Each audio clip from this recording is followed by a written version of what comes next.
अस्सलाम वालेकुम and welcome to my YouTube channel physics rise with R. आज हम हाजिर हुए आपके साथ आपके सामने एक नई वीडियो के साथ, नए दिन के आगाज नई वीडियो के साथ, जो कि है सेकेंड ईयर फिजिक्स 2026 का अभी जो न्यू सिलेबस आया है उसका उसका एक ये टॉपिक है mass attach to an elastic spring. ये जो टॉपिक है ये लिया गया है चैप्टर नंबर 14 से। जो चैप्टर नंबर 14 है सेकेंड ईयर फिजिक्स का चैप्टर नंबर 14, ये उस चैप्टर नंबर 14 से ये टॉपिक लिया गया। चैप्टर नंबर जो 14 है वो है सिंपल हार्मोनिक मोशन के बारे में, SHM सिंपल हार्मोनिक मोशन के बारे में है। और उसी सिंपल हार्मोनिक मोशन में से ही हम एक्सप्लेनेशन स्टार्ट कर रहे हैं फिलहाल, mass attach to an elastic spring. ये इसका सिंपल एक और नाम भी दिया जाता है जिसको कहा जाता है हॉरिजॉन्टल मैथ स्प्रिंग सिस्टम। वो भी इसी का ही दूसरा नाम दिया जा सकता है। तो वो आ गया हॉरिजॉन्टल मैथ स्प्रिंग सिस्टम या फिर आ गया mass attach to an elastic spring, तो बात दोनों की एक ही है। चलिए जी स्टार्ट करते हैं, लेकिन स्टार्ट करने से पहले आपको बता दूं कि इस चैनल में आपको कंप्लीट वीडियोस मिलेगी सेकेंड ईयर की फिजिक्स की, फर्स्ट ईयर की फिजिक्स की, नाइन्थ फिजिक्स की, 10th फिजिक्स की, जो कि सारे के सारे अभी न्यू सिलेबस आया हुआ है। इनके बारे में कंप्लीट आपको नोट्स भी प्रोवाइड होंगे, कंप्लीट आपको नोट्स भी मिल जाएंगे। First year, second year, ninth और 10th चारों क्लासों की आपके फिजिक्स के नोट्स भी आपको यहाँ से इस चैनल के थ्रू आपको अवेलेबल होंगे। और इनकी वीडियोस भी topic by topic lecture series के नाम के तरीके से आपको कंप्लीट पूरी बुक के लेक्चर्स भी आपको प्रोवाइड हो सकते हैं। तो देखने से पहले, ये समझने से पहले पहले वीडियोस को भी देख सकते हैं आप लोग। अगर आपको इस टॉपिक की डायरेक्ट समझ नहीं आती तो इससे जो पिछली वीडियो है आप उसको देखेंगे, आपको अच्छे तरीके से पहले पता चलेगा कि सिंपल हार्मोनिक मोशन किसे कहते हैं, या फिर ऑसिलेटरी मोशन होती है, वाइब्रेटरी मोशन होती है, वो किसे कहते हैं। अगर उनके बारे में आपको अच्छे तरीके से पता होगा तो ये समझना आसान रहेगा। तो समझने से पहले इस चैनल को सब्सक्राइब करना ना भूलें, सब्सक्राइब लाजमी करते हैं। चलिए तो हम चलते हैं अपने topic mass attach to and elastic spring की तरफ।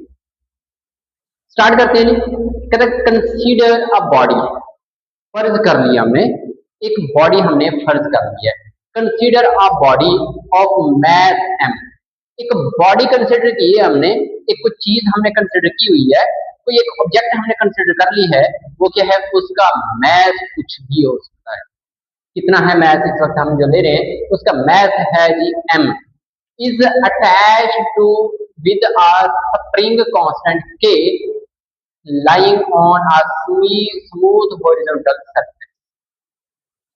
एक मैथ लिया, कोई एक बॉडी ली, उसका मैथ कितना है, m है, उसको हमने मैथ को अटैच कर दिया एक अदर स्प्रिंग के साथ।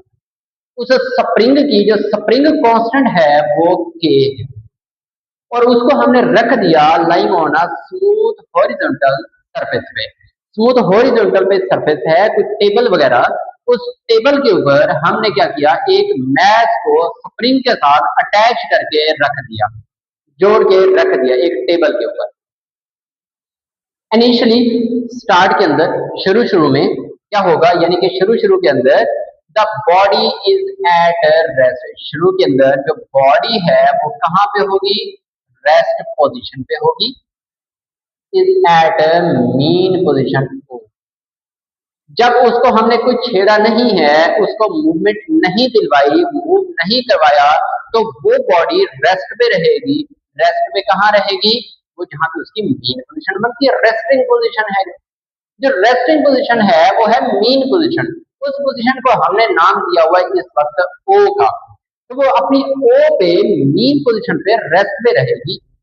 Now we apply force F, उसी ऑब्जेक्ट पे हम क्या करते हैं, फोर्स अप्लाई करते हैं ऑन द बॉडी, उसी बॉडी पे हमने फोर्स अप्लाई की and displaced the body from O to position A by covering displacement X. दोबारा, बॉडी ली, मैथ एम कनेक्ट कर दिया, जोड़ दिया स्प्रिंग के साथ जिसका स्प्रिंग कांस्टेंट के है, और रख दिया हमने एक टेबल पे। शुरू के अंदर वो बॉडी है, जो वो मैस स्प्रिंग सिस्टम है बना हुआ हमारा, वो उस वक्त टेबल के ऊपर आराम से पड़ा रहेगा।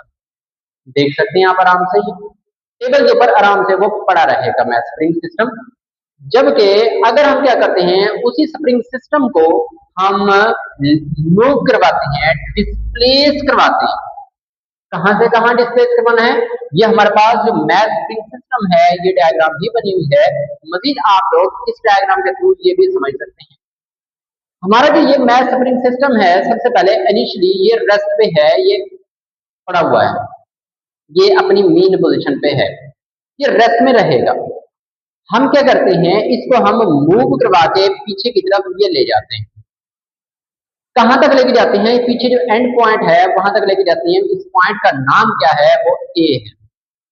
पॉइंट ए तक हम इसको लेके जाएंगे, ये ओ से लेकर ए तक का इसका डिस्टेंस बन जाएगा, डिस्प्लेसमेंट कवर करेगा। ओ से पे था, वहां से हमने इस पे फोर्स लगाई, इसको खींच के ले गए पीछे की तरफ, पॉइंट ए पे पहुंचे। ओ से ए तक इसने डिस्प्लेसमेंट कवर किया। कितना डिस्प्लेसमेंट कवर किया, इसने एक्स डिस्प्लेसमेंट कवर किया। अब पहले जो ओ पे था वो अब पहुंचा हुआ है, कहां पे पहुंचा हुआ है, वो मैथ पहुंचा हुआ है पॉइंट ए पे। ओ पे था, हम उसको खींच के लेके गए, अब वो वहां पे ए पे मौजूद है। फिर क्या करते हैं हम, टुवर्ड यानी कि राइट एक्सट्रीम। अच्छा, वो जो ए पॉइंट पे पहुंचा हुआ है, वो जो पॉइंट ए है उसका नाम एक्सट्रीम पोजीशन है। एक्सट्रीम आखिरी हद है, और किस साइड पे लेके जा रहे हैं, राइट साइड पे। तो ये कौन सी कहलाएगी, राइट एक्सट्रीम पोजीशन कहलाएगी उसकी। ठीक हो गया। नेक्स्ट कहता है कि according to Hooke's law, Hooke के कानून के मुताबिक, हुक का कानून भी मुकम्मल बयान करता है। हुक क्या कहता था, वो कहता है द अप्लाइड फोर्स, जो हम उस पे फोर्स अप्लाई कर रहे हैं, मतलब जो हम इस मैथ को ओ से लेके जाने के लिए हमने फोर्स जो लगाई, वो अप्लाइड फोर्स है। Applied force is proportional, proportional है किसके, टू द डिस्प्लेसमेंट, यानी कि जो डिस्प्लेसमेंट कवर करेगी बॉडी, उस डिस्प्लेसमेंट के वो अप्लाइड फोर्स डायरेक्टली प्रोपोर्शनल है। सिंपल वर्ड्स में आपको बता दूं कि ऑब्जेक्ट रखी हुई है हमने मेन पोजीशन पे, यहाँ पे अगर हम फोर्स से खींचते हैं ना, इसको लेके आते हैं, अगर फोर्स लगाएंगे ना ज्यादा, इस पे डिस्टेंस ज्यादा कवर करेगी, डिस्प्लेसमेंट ज्यादा हो जाएगा। डिस्प्लेसमेंट का क्या नाम क्या है, वो एक्स है। फोर्स ज्यादा लगाई, डिस्प्लेसमेंट ज्यादा।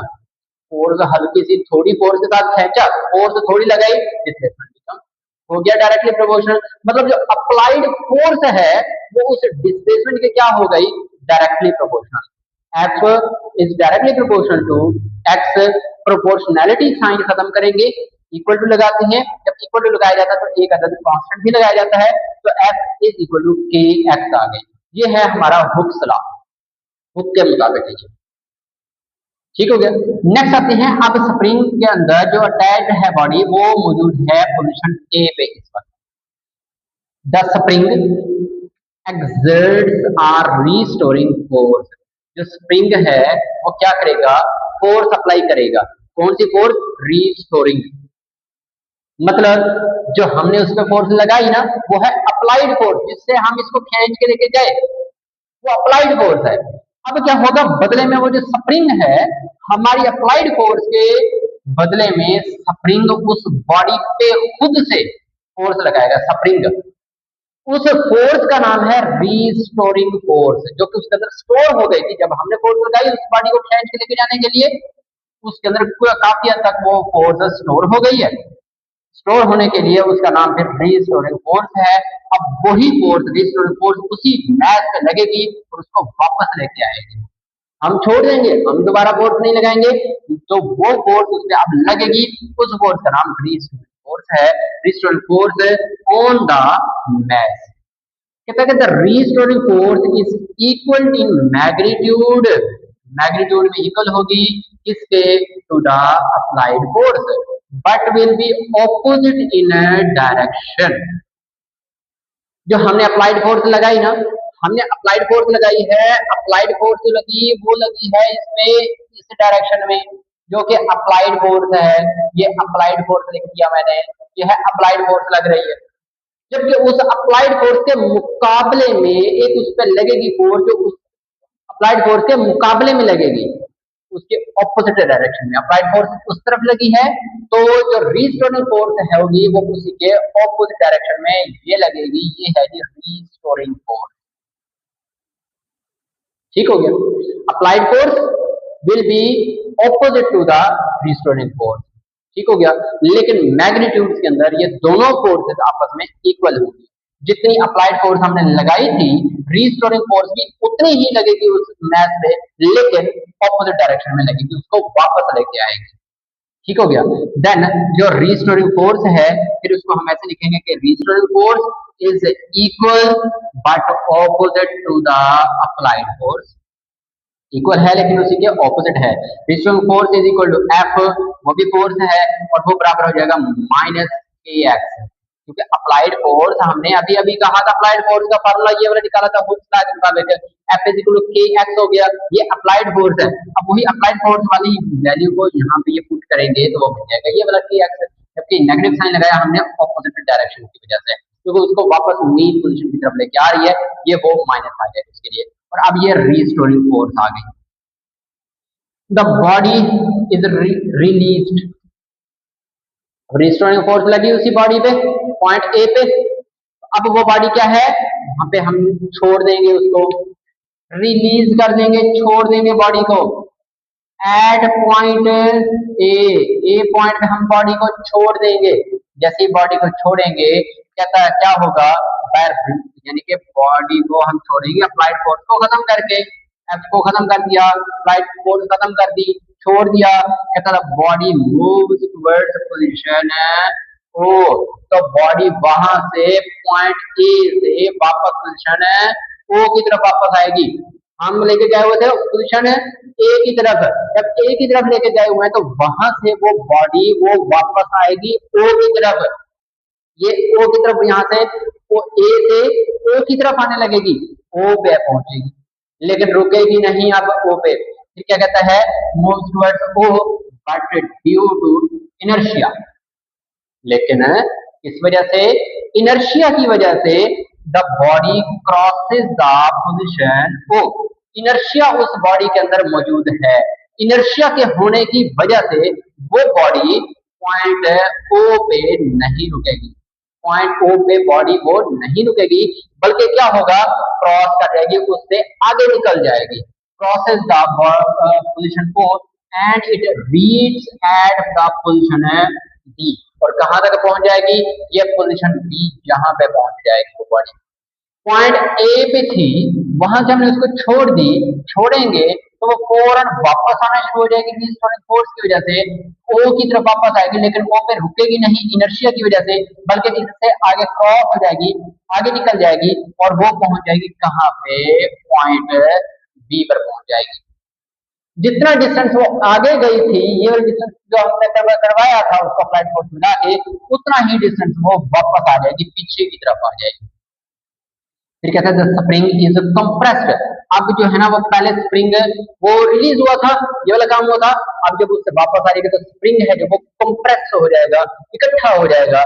कहता है then the body returns back, अब यहाँ से बॉडी जो है ना वो वापस रिटर्न होगी, बी पे पहुंची, इधर से बॉडी वापस रिटर्न होगी तो रीच एट पॉइंट ए, और दोबारा कहां पे पहुंच जाएगी, दोबारा से ए वाली पोजीशन पे वहां पे पहुंच जाएगी, यानी कि ए से आई थी पोजीशन बी की तरफ, अब बी से वो जाएगी वापस पोजीशन ए की तरफ, ए से बी की तरफ, फिर ए से वो रिटर्न होगी वापस कहां पे, सॉरी ए से आई थी बी की तरफ, अब बी से दोबारा वापस रिटर्न हो जाएगी किसकी तरफ, ए की तरफ।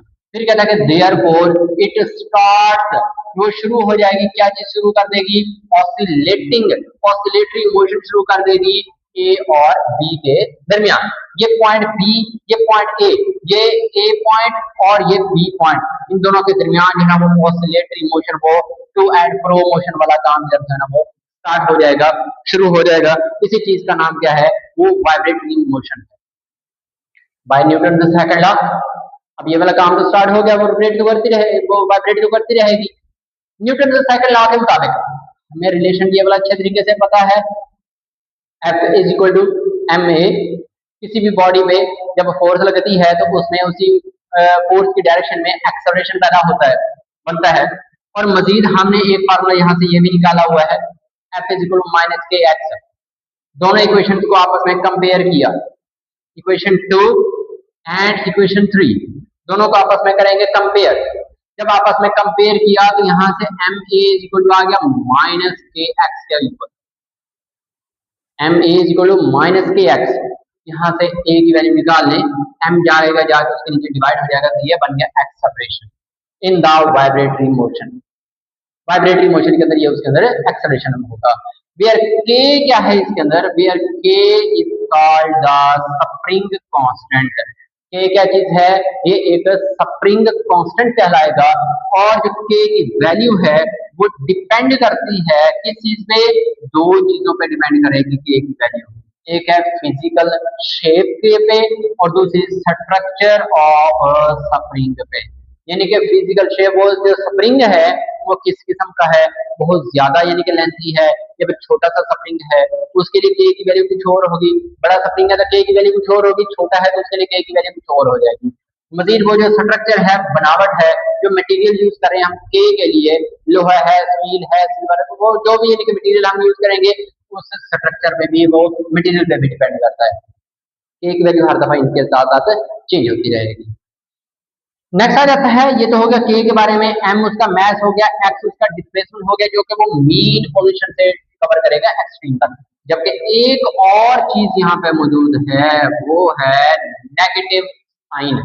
नेगेटिव साइन किसकी आया, कहता था negative sign shows that acceleration and displacement, acceleration और दूसरा जो displacement है, ये acceleration और जो दूसरा ये displacement है, ये वाली दो चीजें, क्योंकि ये दोनों कांस्टेंट है तो कभी चेंज नहीं हो सकती। वो उधर जाए या उधर जाए, जो एक दफा ले लिया वो तो वही रहेगा। जबकि जो x है ये हमेशा चेंज होता रहेगा, x के चेंज होने की वजह से उसका एक्सेलरेशन में तब्दीली आती रहेगी। कहता है कि acceleration and displacement are always opposite in direction.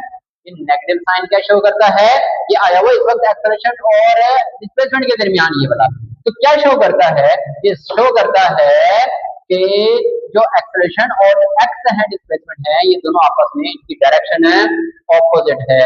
मतलब क्या हुआ कि जब वो ऑब्जेक्ट यहाँ से इस तरफ जा रही होगी एक्सट्रीम पोजीशन की तरफ, तो एक्सेलरेशन, ये जो डिस्प्लेसमेंट है उसकी डायरेक्शन तो ये वाली होगी, लेकिन जो एक्सेलरेशन होगा उसकी डायरेक्शन इसके ऑपोजिट होगी।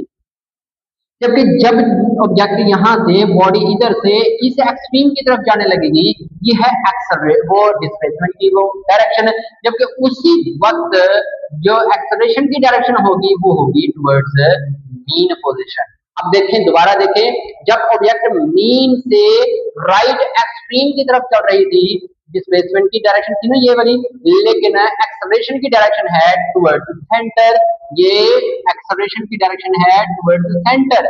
जब वो ऑब्जेक्ट लेफ्ट एक्सट्रीम की तरफ जा रही थी, फिर भी जो एक्सेलरेशन है उसकी जो डायरेक्शन है वो फिर भी है टुवर्ड्स मीन पोजीशन। ऑब्जेक्ट इधर जाए या इधर से इस तरफ जाए, एक्सेलरेशन दोनों सूत्रों में टुवर्ड्स मीन पोजीशन ही लगता है। ठीक हो गया, it means acceleration is always towards mean position. Acceleration की जो वैल्यू है वो हमेशा मीन पोजीशन की तरफ ही रहेगी। ठीक हो गया। मजीद ये है कि इन दोनों को हमने कांस्टेंट का नाम दे दिया, के ओवर एम की वैल्यू कभी चेंज होगी नहीं, ये एक कांस्टेंट आ गया उसी के दरमियान। तो ए इज इक्वल आ गई है नेगेटिव साइन इनटू ये के ओवर एम की वैल्यू कांस्टेंट आ गई इनटू एक्स आ गया। ये सेम वैसे ही ना बन गया जैसे ये वाला था, हमने के यहाँ पे जैसे कांस्टेंट लगाया था, ऊपर प्रोपोर्शनैलिटी की अलामत थी, सेम वही चीज यहाँ पे बन गई।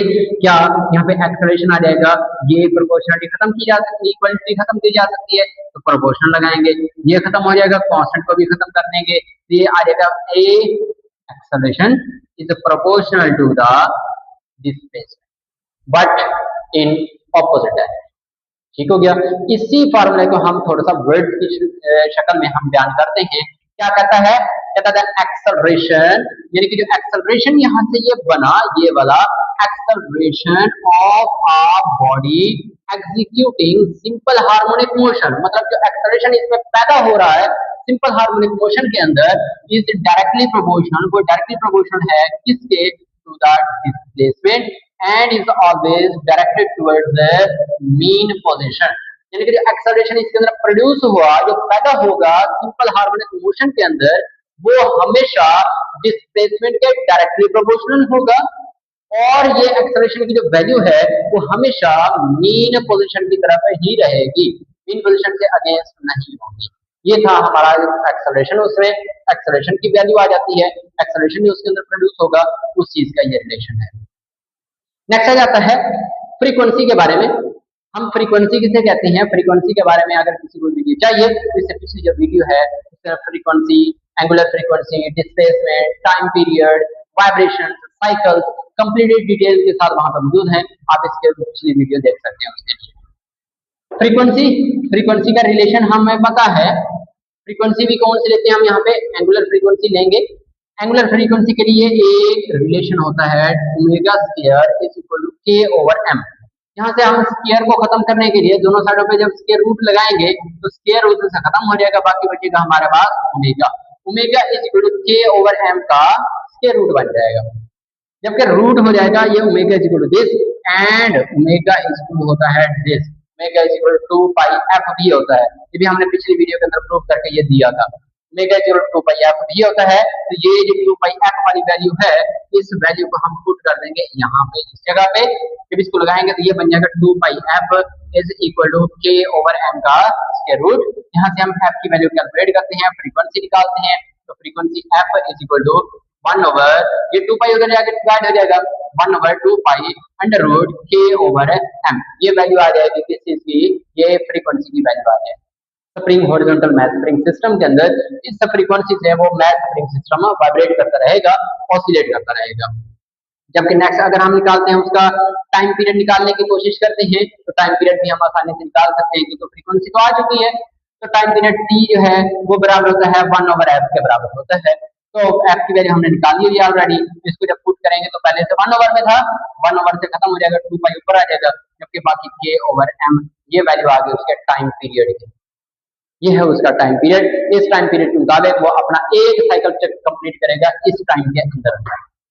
ये था बेटा आज का हमारा topic mass attached to an elastic spring के नाम से, जो इसको हमने अच्छी तरीके से ये डिटेल के साथ इसको हमने पढ़ा है, समझा है।